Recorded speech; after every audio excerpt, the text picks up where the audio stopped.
बिस्मिल्लाहिर्रहमानिर्रहीम। नाज़रीन अस्सलाम वालेकुम, मैं हूँ इमरान वसीम। नाज़रीन, आज के इस प्रोग्राम में 4 बड़ी अहम ख़बरें हैं जिनकी तफ़सीलात आपके साथ हम शेयर करेंगे। इन ख़बरों की नाज़रीन जो हेडलाइंस हैं, जो टाइटल्स हैं, वो थंबनेल पे आप नाज़रीन पढ़ चुके हैं। तो एक एक करके इन तमाम ख़बरों की तफ़सीलात आपकी खिदमत में हम पेश करेंगे। तो पहली जो हमारी ख़बर है कि इमरान खान साहब को शट अप कॉल दे दी गई। ये क्या मामला है? कहाँ से ये शट अप कॉल जो है वो चेयरमैन पीटीआई इमरान खान साहब को दी गई, किस मामले पे दी गई? पहले तो इस खबर की जो डिटेल्स हैं वो आपके साथ हम शेयर करेंगे, लेकिन इस खबर की तफसीलात में जाने से पहले आप नाज़रीन को थोड़ा सा पस मंज़र भी इस मामले का बताना पड़ेगा।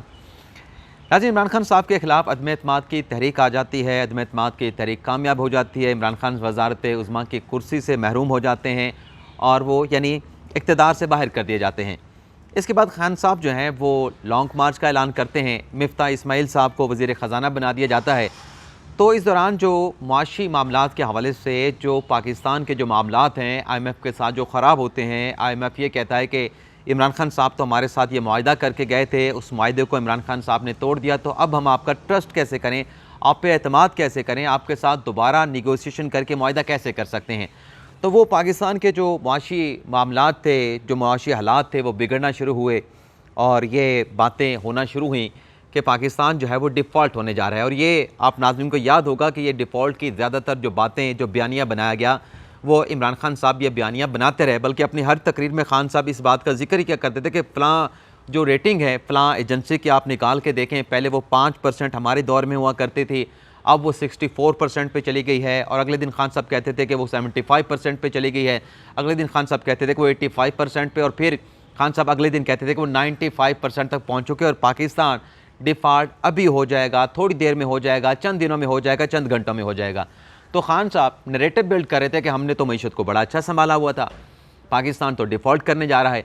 ये जो खान साहब का बयानिया था मुल्क को डिफ़ॉल्ट या मुल्क के डिफ़ॉल्ट होने के हवाले से, इस मामले के ऊपर नाज़रीन ज़राए ये बताते हैं और कन्फर्म करते हैं कि इमरान खान साहब को मैसेज दिया गया और वो मैसेज था शट अप कॉल का। और मैसेज किसने दिया? नाज़रीन, जो मैसेज देने वाले होते हैं उन्होंने पैगाम दिया। उन्होंने कहा कि ये रियासत का मामला है, आप सियासत करें, आप इल्ज़ामात लगाएं, झूठे इल्ज़ामात लगाएं, सच्चे इल्ज़ामात लगाएं, जो मर्ज़ी करें अपने सियासी मुखालफिन के ऊपर या जिस पर भी आपने जो कहना है कहते रहें, नहीं रोका जाएगा आपको, आपका जो दिल करता कह लें, लेकिन रियासत के साथ इतनी दुश्मनी ना करें कि जो आप डिफ़ॉल्ट के बयान दे रहे हैं इसका खमियाजा पाकिस्तान के 22 करोड़ अवाम को भुगतना पड़ेगा, इसका खमियाजा इस मुल्क को, इस रियासत को भुगतना पड़ेगा। तो आइंदा से इस हवाले से आप लिहाज रखेंगे, इस हवाले से आप ख्याल रखेंगे कि ये जो एक चीज़ है ये आपके लिए रेड लाइन है, आप डिफ़ॉल्ट की बात नहीं करेंगे। अब आप देखें कि खान साहब मईशत की बात तो बात करते हैं, लेकिन जो डिफ़ॉल्ट वाली खान साहब एक तकरार थी, खान साहब की गर्दान थी, वो आपको कहीं नज़र नहीं आएगी। खान साहब की तकरीरों से, खान साहब के बयानात से वो गर्दान गायब हो चुकी है। तो ज़रा ने बता दिया कि खान साहब को मैसेज दे दिया गया है और अच्छे तरीके से दिया गया है, बावर कराया गया है, बल्कि उनके अंदर ये कह दें कि सॉफ्टवेयर इस हद तक फिर जो है वो अपडेट कर दिया गया कि इस मामले को अब खान साहब टच नहीं करेंगे। अब अगली जो खबर कि वो जो 3 रुकनी बेंच का ऑर्डर है वो क्यों जारी नहीं हुआ। नाज़रीन, कल की समाअत में जस्टिस बंदियाल साहब ने ये कहा था कि हम आज की समाअत का हुक्मनामा जारी कर देंगे और मुनासिब अहकामात जारी करेंगे। और मुज़ाकरात के हवाले से जस्टिस बंदियाल साहब ने 3 रुकनी बेंच के जो सरबराह उन्होंने कहा था कि हम कोई हुक्म नहीं दे रहे, हम किसी को पाबंद नहीं कर रहे और कोई तजवीज़ नहीं दे रहे, आप सियासी फरीक जाके बैठें और मुज़ाकरा की टेबल पर इस मामले का कोई सलूशन निकाल के ले आएँ तो फ़ाबिया सबसे बेहतर हो जाएगा, सैनिटी परवेयर करेगी आइन की खातिर। चीफ जस्टिस अमृता बंदियाल साहब ने क्या कहा? For the sake of constitution, खुदा के मतलब इस आइन के लिए, खुदा के वास्ते इस आइन के लिए आप बैठें और बैठ के कोई मसले का हल निकालें। लेकिन ये वाज़े नहीं किया गया था कि जो ऑर्डर है वो कब जारी किया जाएगा। अब वो ऑर्डर जारी नहीं हो रहा। उस ऑर्डर के हवाले से कुछ दोस्त कह रहे थे कि कल जारी होना था, आज जारी होना था, लेकिन हमने आपको कल भी बता दिया था कि ज़राए खुद कन्फर्म नहीं है कि यह ऑर्डर कब जारी किया जाएगा, कल की अदालती कार्रवाई का जो हुक्मनामा है। तो स्पेकुलेशन जितनी मर्ज़ी कर लें और इसके अलावा अंदाज़े जितने मर्ज़ी लगा लिए जाएँ कि ये वजह है, वो वजह है, ये वजह हो सकती है, ये वजह नहीं हो सकती, लेकिन हमें जो ज़राए बता रहे हैं कि इसकी रीज़निंग ये है कि जो मुज़ाकरात हैं जो पीटीआई और हुकूमत के दरमियान शुरू हो चुके हैं, उन मुज़ाकरात को टाइम दिया जा रहा है, उन मुज़ाकरात के नतीजे का इंतज़ार किया जा रहा है। और एक शुनीद ये भी है कि गालिबन पीर मंगल तक इंतज़ार किया जाएगा और जैसे वहाँ से कोई नतीजा आएगा फिर ये हो सकता है कि उस दौरान जो है अदालती हुक्मनामा भी जारी कर दिया जाए। ये ज़राए इम्कान ज़ाहिर कर रहे हैं, कोई डेफिनेट बात नहीं कर रहा है। ज़राए जो पॉसिबिलिटीज़ बता रहे हैं वो आपके साथ हम शेयर कर रहे हैं। लेकिन आज मुज़ाकरात का नतीजा क्या निकलेगा? पाकिस्तान तहरीक-ए-इंसाफ मुज़ाकरात से भाग गई है आज तक की डेवलपमेंट के मुताबिक। क्योंकि अभी भी जब हम ये लोग रिकॉर्ड कर रहे हैं मुज़ाकरात का एक सेशन हुकूमती और PTI की मुज़ाकराती टीमों के दरमियान जारी है, लेकिन ये मुज़ाकरात नाज़रीन मैं आपको बता दूं कि नाकाम हो चुके हैं। वजह यह है कि खान साहब ने आज कंडीशन लगा दी है कि मेरी शर्त मानेंगे तो मैं मुज़ाकरात करूंगा, अदरवाइज़ मुज़ाकरात नहीं करूंगा। तो जब कंडीशन के साथ आप मुज़ाकरात करेंगे तो मुज़ाकरात का नतीजा नहीं कि निकलेगा। हुकूमत ने लचक दिखाई है कि हम 8 अक्टूबर से पीछे आ जाते हैं, 10 दिन पीछे आ जाते हैं, 15 दिन पीछे आ जाते हैं, 20 दिन पीछे आ जाते हैं, 25 दिन पीछे आ जाते हैं, 1 महीना भी पीछे आ जाते हैं। लेकिन पाकिस्तान तहरीक-ए-इंसाफ क्यों जून जुलाई पे डट के खड़ी है? कहाँ से सिग्नल मिल रहा है? कौन इंसिस्ट कर रहा है? कौन जोर डाल रहा है कि आपने जुलाई से आगे नहीं जाना, आपने ज़्यादा से ज़्यादा 30 जुलाई तक जाना है, उससे आगे नहीं जाना? तो कौन दबाव डाल रहा है? किसका प्रेशर है? क्या कमिटमेंट है? क्या बातें, क्या आपस में तय तवा हुआ है? तो इस हवाले से बहुत सारे चीज़ें जो है वो इशारों के नाम में बताई जा रही हैं। लेकिन आज इस बैठक में जो मुज़ाकराती टीमें बैठी हैं, हुकूमत की मुज़ाकराती टीम में बेशक खान साहब की PTI की टीम के पास, मुज़ाकराती टीम के पास कोई मैंडेट नहीं है। वो आप यूँ कह लें कि पैरालाइज़ है, मफलूज है, बेबस है, कोई फ़ैसला वहाँ पे बैठ के कर नहीं सकती, कोई कमिटमेंट हतमी दे नहीं सकती। लेकिन नाज़रीन इस बैठक में जो पहली कल हुई, ज़रा ये बताते हैं कि हुकूमत की मुज़ाकराती टीम ने इमरान खान साहब की, पाकिस्तान तहरीक-ए-इंसाफ की मुज़ाकराती टीम के धुएँ निकाल दिए हैं। कानों से धुआँ निकल आया जब हुकूमत की मुज़ाकराती टीम ने कहा कि हमारा प्लान यह है कि 30 जून से पहले हमने बजट देना है और हम एक अवामी बजट देना चाहते हैं। हम एक ऐसा बजट देना चाहते हैं जिसमें आवाम के लिए रिलीफ हो। तो ये जो बात थी, ये पाकिस्तान तहरीक-ए-इंसाफ को जब पता चली कि ये ऐसा बजट देना चाहते हैं, तो उसके बाद अगर हमारी हुकूमत आई, ये कंसेशन दे के गए, हमें तो आके फिर मुश्किल फ़ैसले करना पड़ेंगे। खान साहब तो कह रहे हैं कि मैं मुश्किल फ़ैसले करूँगा और IMF की कंडीशन भी हैं कि आप सब्सिडी नहीं देंगे, आप कंसेशन नहीं देंगे, आप मुश्किल फ़ैसले करेंगे। तो ये अगर अवामी बजट दे के चले गए तो उसका खमियाजा उस फसल को, उस बोई हुई फसल को तो हमें काटना पड़ेगा। जैसे खान साहब जाने से पहले 10-10 रुपए की पेट्रोल की सब्सिडी दे के गए थे, बिजली के ऊपर सब्सिडी दे के गए थे। वो हमारा जो बोया हुआ था, जो IMF के साथ मुआहदे को सबताज किया गया, शराइत को सबताज किया गया, उसका बोया तो नून लीग ने, हुकूमती इत्तेहादी सियासी जमातों ने काटा था। लेकिन इस वक्त तो हम पॉपुलर हैं। अगर ये अवामी बजट दे के गए, सियासी बजट दे के गए, तो हमें आके फिर मुश्किल फ़ैसला करना पड़ेंगे। क्योंकि PTI ये यकीन करके बैठी है कि हुकूमत हमारी आनी है। लेकिन आज ये PTI का यकीन बिल्कुल ठीक हो सकता है, मेरा इसके साथ इत्तफाक भी हो सकता है, इख्तलाफ भी हो सकता है कि लेकिन नाज़रीन अभी पुलों के नीचे से बहुत ज़्यादा पानी बहना है, पुलों के नीचे से बहुत ज़्यादा पानी गुजरना है, बहुत ज़्यादा डेवलपमेंट्स होनी हैं, बहुत बड़े बड़े वाक़यात होने हैं, बड़ी बड़ी दौड़ें लगनी हैं। तो जब ये कहा गया कि सियासी बजट देंगे, तो इसने भी PTI की मुज़ाकराती टीम के रोंगटे खड़े कर दिए कि भाईजान मुज़ाकरात में फिर ना ही समझें। मगर मुज़ाकरात यानी PTI एक तरीके से मुज़ाकरात पे कोई अब उस तरह से संजीदा नहीं है। लेकिन देखते हैं कि हुकूमत की मुज़ाकराती टीम इन्हें किस हद तक आज कायल कर पाती है।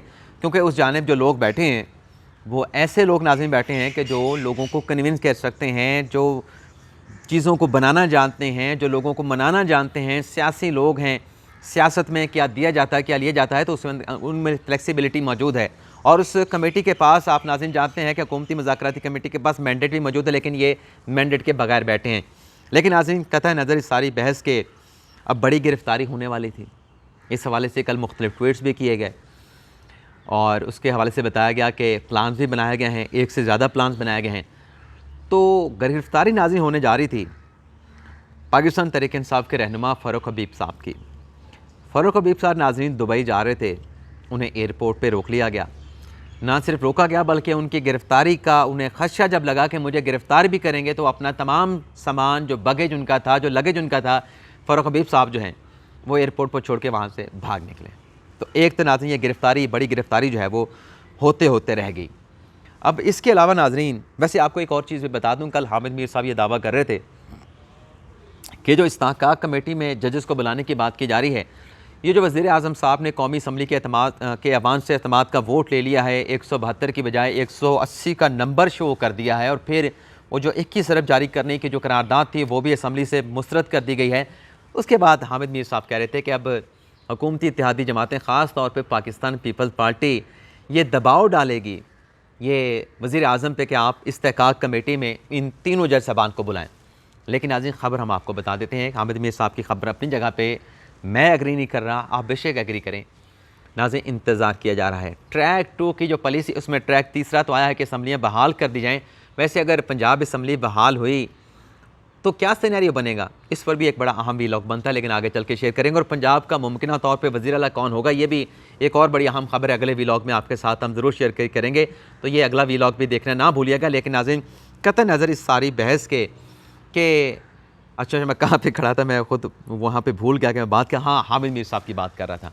तो मेरे ज़राए नाज़रीन ये बता रहे हैं कि फ़ैसला ये हुआ है कि अगर जो मुज़ाकरात को सुप्रीम कोर्ट ऑफ पाकिस्तान ने टाइम दिया है, इस ऑप्शन को एक्सरसाइज एग्जॉस्ट करने के हवाले से रिस्ट्रेन का 3 रुकनी बेंच ने अगर फ़ैसला किया है, टाइम दिया गया है, मोहलत दी गई है, तो दूसरे टैग के ऊपर आपको पता है कि वो 21 अरब जारी करने का जो मामला है, उस पर वज़ारत ख़जाना को नोटिस किया गया है, उनसे रिपोर्ट मांगी गई है, इलेक्शन कमीशन को नोटिस किया, उसने रिपोर्ट जमा करवा दी। तो ये सोचा गया है, ये कैलकुलेशन की गई है कि अगर 3 रुकनी बेंच की जानिब से वज़ीर आज़म की तलबी की गई इस केस में, या किसी मिनिस्टर को बुलाया गया, तो ऐसी सूरत में अगर फर्दर कोई एक्शन, कोई एडवर्स एक्शन लिया गया किसी मिनिस्टर के ख़िलाफ़, प्राइम मिनिस्टर के ख़िलाफ़, चीफ़ एग्जीक्यूटिव के ख़िलाफ़, तो उसके फ़ौरी बाद जो है, अगर वहाँ से समन आता है, नोटिस आता है, शोकास नोटिस सुप्रीम कोर्ट के से आता है, इस अदालत से जाता है, तो इस सूरत में दूसरी तरफ से रिस्पांस ये आएगा कि इस्तेहकाक कमेटी में तीनों जज साहबान को बुला लिया जाएगा। यानी इंतज़ार किया जा रहा है कि जितना सख्त रिएक्शन यहाँ से आएगा, उसका उतना सख्त रिएक्शन जो सुप्रीम कोर्ट के आगे खड़ी जो बिल्डिंग है वहाँ से भी आएगा। लेकिन आज इसका फ़ायदा क्या होगा, इससे इदारे कमज़ोर होंगे, फ़ायदा किसी का नहीं होगा। लेकिन मेरे ख्याल से अगर सैनिटी प्रवेल करनी है तो हर इदारे को अपनी अपनी डोमेन में रह के जो है वो किरदार अदा करना होगा, देखना होगा भी क्या हो सकता है, पॉसिबिलिटीज़ क्या हैं। फ़र्ज़ करें कि 21 अरब के फ़ंड जारी हो भी जाएँ, 21 अरब के अगर फ़ंड जारी हो भी जाएँ, तो अगला मरहला सिक्योरिटी का है। सिक्योरिटी कैसे आएगी, सिक्योरिटी वाला सबसे बड़ा अहम सवाल है। लेकिन इन तमाम नाज़रीन बातों के कतई नज़र परवेज़ इलाही साहब जो ख्वाहिश लगा के बैठे हैं कि अगले वो पंजाब के वज़ीर आला बने, उनके ख़िलाफ़ नाज़रीन एक और मुकदमा दर्ज कर लिया गया है। परवेज़ इलाही के ख़िलाफ़ करप्शन के इल्ज़ामात पे एक और मुकदमा दर्ज कर लिया गया है।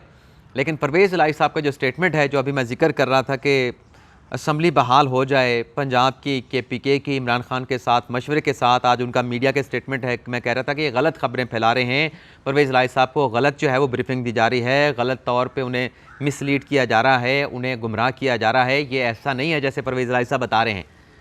तो अगर ये ट्रैक चल पड़ा तीसरा, पंजाब असम्बली और KP असम्बली बहाल करने के हवाले से, तो परवेज़ इलाही साहब के हाथ में क्या आएगा, इमरान खान साहब के हाथ में क्या आएगा, ये फिर अगले व्लॉग में ये भी आपको बता देंगे। लेकिन अहम मुलाकात हुई नाज़रीन 2 बड़ों के दरमियान, लेकिन उस मुलाकात में एक तीसरी शख्सियत भी मौजूद थी। और ये मैंने मुलाकात जो नाज़रीन हुई है, इसको इमरान खान प्रोजेक्ट 2 का नाम दिया गया है, इमरान खान प्रोजेक्ट फ़ेज़ 2 का नाम दिया गया है। तो ये इस मुलाकात की आपको नाज़रीन तस्वीर दिखा देते हैं। लेकिन मैं इस तस्वीर के ऊपर एक छोटा सा सवाल उठाऊँगा, मैंने कुछ ज़्यादा लंबी चौड़ी इसमें बात करनी नहीं है। इमरान खान साहब की हुकूमत उठाई गई तो खान साहब ने कहा कि देखें जी, ये तो अमरीकी साजिश हो गई, और अमरीकी साजिश के बाद ये इस तरह की शर्टें बनवाई गई पाकिस्तान तहरीक इंसाफ की तरफ से, एब्सोल्युटली नॉट। तहरीक इंसाफ के चाहने वालों की तरफ से गाड़ियों के पीछे शीशों पे लिखवा दिया क्या क्या हम कोई ग़ुलाम हैं, एब्सोल्युटली नॉट। तो ये फवाद चौधरी साहब और उनकी अहलिया हिबा चौधरी साहबा जो हैं, ये 2 शर्ट्स पहन के ठहरी, इस पर लिखा हुआ है एब्सोल्युटली नॉट। तो अमेरिका की साजिश तो गई भाड़ में, अमेरिका तो बड़ा अच्छा है, और जो इमरान खान साहब के ख़िलाफ़ हुआ, खान साहब उसको तो कहते हैं कि हमारे ख़िलाफ़ रजीम चेंज की साजिश हुई, उसमें डोनाल्ड लू था, उसमें बला बला फ़लाँ फ़लाँ थे, ये थे वो थे फ़लाँ थे। लेकिन ये देख लें कि रजीम चेंज की साजिश से पाक, और इसके अलावा 100% ग़ुलामी से पाक, और 1000% जो है किसी साजिश से पाक जो है मुकम्मल तौर पे हलाल मुलाकात अमरीकी सफ़ीर डोनाल्ड लूम के साथ चौधरी फवाद हुसैन साहब की और उनकी अहलिया हिबा चौधरी साहब की। और मज़े की बात है कि मुलाकात उनके घर पे हुई है। और इस मुलाकात के हवाले से नाजरीन मैं आपको ट्वीट दिखा दूं कि वो क्या लिखते हैं अपने तलत हुसैन साहब। तलत हुसैन साहब नाज़रीन लिखते हैं, हिबा चौधरी साहब ने लिखा कि हमारे घर पे ये मुलाकात हुई, डोनाल्ड लू हमारे अमेरिकी सफ़ीर हमारे घर पे आए, मुलाकात हुई। और ये रात उन्होंने कोई 2:45 बजे 1:52 पे ट्वीट किया। इस पर नाज़रीन तलत हुसैन साहब ये लिखते हैं कि US desperate search for reliable partner, यानी अमेरिका एक रिलायबल पार्टनर की तलाश में in Pakistan has landed them at the right place. वो बेहतर जगह के ऊपर लैंड कर गए। This picture is worth 1000 strategic world Imran Khan project phase 2। तो अब इसका क्या जवाब होगा पाकिस्तान तहरीक इंसाफ के पास? अमरीकी साजिश का बयानिया, क्या क्या बात की गई, क्या क्या बात नहीं की गई, तो अब आपके सामने है क्या हुआ है। लेकिन बहरहाल अगले व्लॉग में भी ढेर सारी अहम खबरें आपके साथ शेयर करेंगे, क्योंकि बहुत ज़्यादा डेवलपमेंट्स हो रही हैं। ये तखसीस करना, इस बात की सिलेक्शन करना कि कौन सी खबर शेयर करेंगे, कौन सी खबर शेयर ना करें, यह भी नाज़रीन हमारे लिए एक मुश्किल टास्क हो चुका। लेकिन बल जो खबरें हम ये समझते हैं कि आप नाज़रीन सुनना चाहते हैं, आपकी दिलचस्पी है, वो खबरें आपके साथ हम शेयर करते रहेंगे। फ़िलहाल के लिए इतना ही इजाज़त चाहते हैं। अल्लाह ताला हम सब का हामी नासिर हो। अपनी दुआ में याद रखिएगा। अल्लाह हाफ़िज़।